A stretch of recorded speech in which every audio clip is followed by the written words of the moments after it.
Sanibonani, ubongekile lana. Kuthiwa umiselwe isiphuzo etohweni UZimdola. Ungene kwenkulu inkinga umsakazi UZimdola biyela ngenxa yokuchitha ijuice estudio. Ngokusho kwephephandaba kuthiwa uZimdola wangena nejuice estudio kanti izochitheka ngephutha bese kuphazamiseka imishini. Kuthiwa uyilahle ngokuphika alale ngomhlane uma ebuzwa kanti kuzodlalwa amakhamera. Kuthiwa usenqunyelwe ugwayi katiki izikhulu ze-SABC ukuthi asho isizathu sokuthi kungani kumele angaxoshwa kulo msakazi.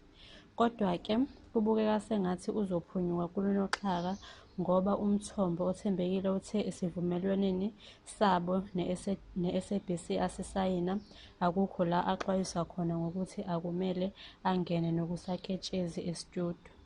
Uma ethintwa uZimdola unele wezwa ukuthi abezindaba baluvala ucingo.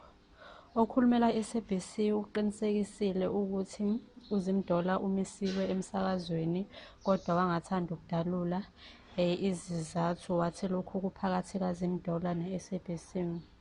Siyamfisela ukuthi yena engathi zingalunga zonke iy'nkinga abuyele emsebenzini, yonke into ibe right. Ngiyabonga kakhulu ngokuvula ividiyo. Ungakhohlwa ukulayikha, ucommente and subscribe. Ngiyabonga kakhulu.